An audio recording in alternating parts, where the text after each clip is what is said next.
태풍 하이선이 해초 예상과 달리 울산 부근에 상륙했습니다. 네, 태풍은 동해안을 따라 북진하다가 오후 2시쯤 다시 동해로 진출한다고 합니다. 네, 취재기자와 함께 태풍 하이선의 현황 그리고 전망 알아보겠습니다. 스튜디오에 문화생활과학부 김진두 기자 나와 있습니다. 안녕하십니까? 네, 안녕하세요. 자, 태풍이 부산을 지나간 뒤에 울산을 상륙을 했군요. 네, 그렇습니다. 부산을 지나갈 때까지는 부산이 상륙하지는 않고 약간 동해로 진출했는데 이동 방향을 봐서는 상륙할 가능성이 높을 것으로 예상이 됐는데 실제로 상륙을 했습니다.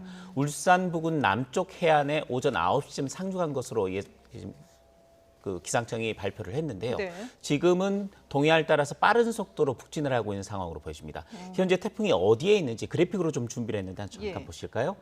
이 태풍의 위치를 가장 잘 판단할 수 있는 게 바람 방향입니다. 바람 벡터라고 부르는 건데 태풍은 반시계 방향으로 돌기 때문에 이 반시계 방향의 바람 움직임이 어느 쪽에 존재하는지를 보면 제대로 그 태풍의 위치를 알 수가 있습니다. 아직 나오지는 않고 있는데 지금 화면을 좀 보도록 하죠. 네, 바람 벡터라는 게 왼쪽에 나오고 있죠. 예. 또 오른쪽에 레이더 영상입니다. 레이더 영상은 비구름의 형태를 볼 수 있는데 아주 태풍이 강했을 때는 태풍의 중심이 어디 있는지를 볼 수 있지만 지금 좀 보기가 어렵습니다.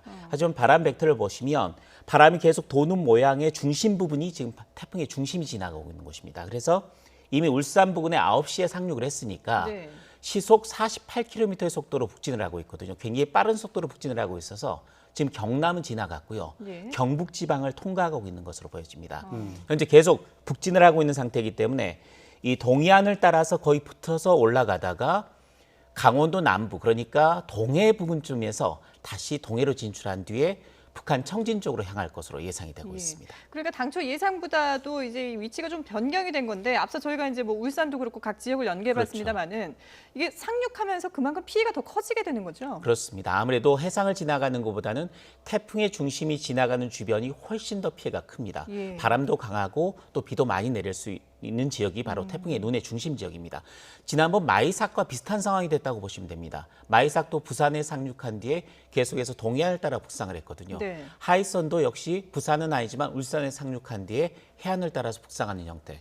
따라서 동해안, 남해안 지역 그리고 앞으로는 강원도 영동 지방까지 계속해서 큰 피해를 줄 가능성이 남아 있습니다. 그러면 이게 태풍이 가장 가까이 근접하는 시간이 각 지역별로 어느 시간대라고 보면 될까요? 지금 부산과 울산은 이미 지났습니다. 지났고 말씀드렸듯이 경상북도 지역을 지나가고 있는 상태입니다. 영덕 지역이 12시 예상하고 있거든요. 그러니까 영덕 지역, 포항 지역은 1시입니다. 11시입니다. 그러니까 포항과 영덕이 11시에서 12시 사이. 그리고 강원도 쪽으로 올라갑니다. 강원도 강릉 지역이 15시가 되겠고요. 그 전에 울릉도 독도가 먼저 영향을 받습니다. 14시에 태풍에 가장 근접하는 시간이 됩니다. 태풍이 가장 근접하는 시간에 앞으로 2시간, 그리고 뒤로도 2시간 정도는 주의해야 됩니다. 왜냐하면 태풍의 영향을 가장 많이 받고 가장 큰 피해가 날 수 있는 시간이 태풍 최근접 시간으로부터 전후 2시간씩입니다. 따라서 이 지역에서는 강원도 마지막 빠져나가는 시각이 고성과 양양이 지금 16시로 예상이 되고 있거든요. 그러니까 18시 정도까지는 계속해서 영향권 안에 든다 이렇게 볼 수가 있습니다. 화면을 보면은 서울이 이제 14시 오후 2시로 돼 있는데요. 이거는 그러니까 서울의 위치에서는 최근접 시간이라는 얘기죠. 서울의 같은 동緯도상으로 그러니까 같은 위치상으로 가장 비슷한 위치로 올라오는 시각이 14시라는 겁니다. 서울은 이미 그 태풍으로부터 굉장히 먼 거리에 돼 있는 거고요. 가장 많은 영향을 받는 지역은 아무래도 동해안 지역이 되겠습니다. 저희가 이제 현장에 취재 기자를 연결하면서 현장 화면을 좀 보여드리고 있었는데 비와 또 그리고 강한 바람이 눈에 많이 띄어요. 그렇습니다. 이번 태풍이 올라오면서 기록은 어떻게 남겨져 있습니까? 지난번 마이삭 때 제주 산간 지역에 1000mm, 하루 강우량이 1000mm의 비가 내렸습니다. 물론 비공식 기록이긴 합니다만 정말 기록적인 폭우가 쏟아졌는데 이번에는 태풍이 마이삭보다는 좀 먼 쪽에서 일본 쪽으로 스쳐 지나가면서 올라왔기 때문에 이번에는 지난번 마이삭보다는 비의 기록이 그렇게 높진 않습니다. 하지만 제주도 산간 지역에는 532mm의 많은 비가 내렸습니다. 그리고 이번에는 영남 그리고 영동 지방 쪽으로 많은 비가 내렸는데 영남 지방 쪽으로는 270mm 정도. 그리고 영동 지방에 지금 가장 강한 비가 내리고 있습니다. 시간당 50mm가 넘는 집중호우가 쏟아지고 있는데 영동 지방의 강우량도 굉장히 빠른 속도로 놀고 있습니다. 현재 네. 강릉 지역에 190mm가 내렸는데 1시간에 50mm씩 지금 강우량이 늘고 있는 상태이기 때문에 영동 지방도 오늘 하루 동안에 300에서 최고 400mm 정도의 비가 내릴 것으로 예상이 되고 있습니다. 근데 비도 비지만 지금 바람도 상당히 거세게 불고 있잖아요. 그렇습니다. 피해가 상당할 것 같은데요. 바람 같은 경우에는 이번 가장 강한 바람이 간축된 것이 포항입니다. 포항에서 42.3m의 순간적인 돌풍이 기록이 됐고요. 예. 울산에서도 41.9m, 거제, 제주에서도 30m가 넘는 순간적인 돌풍이 관측이 됐습니다. 예. 아직 태풍이 지나가기 전입니다. 계속해서 강한 바람이 불 것이고 특히 도심 지역에서는 빌딩풍이 겹칩니다. 네네. 빌딩 사이에 강한 바람이 불면서 풍속이 최대 2배까지 늘어나는 현상이 나타나기 때문에 안심할 수 있는 상황은 아닙니다. 예. 울릉도 독도가 가장 강한 바람이 예상되는 지역입니다. 최고 50m. 왜냐하면 태풍의 위험 반원에 들기 때문입니다.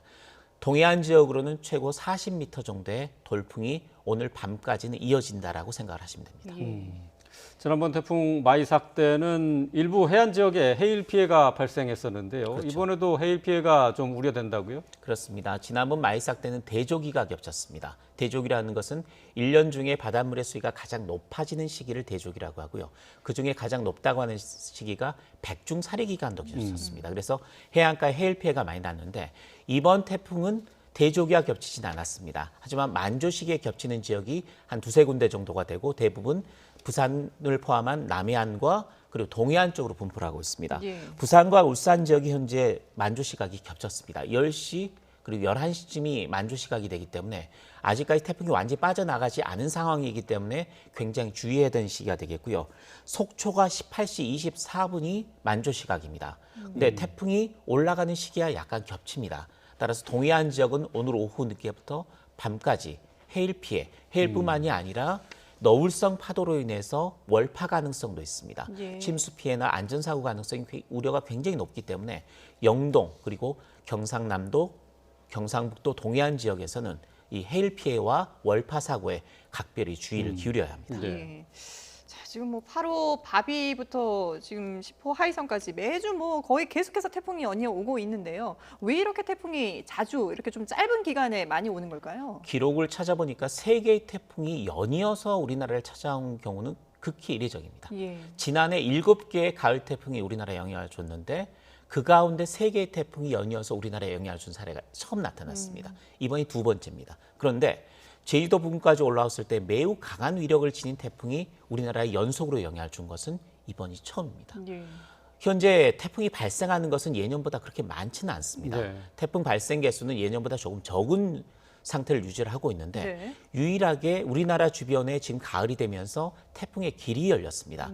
북태평양 고기압이 일본까지 수축을 하면서 이 고기압에 가장 따라 태풍이 올라오는데 태풍이 올라올 수 있는 길이 한반도로 열린 겁니다. 그래서 8호부터 10호까지 또 우리나라 주변에 남해상이 손이 높기 때문에 굉장히 강력하게 발달한 태풍이 우리나라 주변까지 연속으로 올라온 그런 특이한 현상이 올해 나타난 것입니다. 네. 자, 그런데 여기 이제 인터넷에 또 검색어 11호 태풍이 올라오고 있어요. 태풍이 또 우리나라에 찾아올 가능성이 있는 겁니까? 저도 검색어 보고 깜짝 놀랐는데요. 예. 11호 태풍 이름이 노을입니다. 네. 노을은 북한에서 제출한 태풍 이름입니다. 네. 아직 발생하지도 않았습니다. 아, 그래요? 발생하지도 않은 태풍이 올라올 수도 있다라는 가능성 때문에 검색에 오른 거거든요. 예. 그래서 모델을 찾아봤습니다. 모델을 찾아봤더니 아직 태풍이 발생하지는 않았습니다.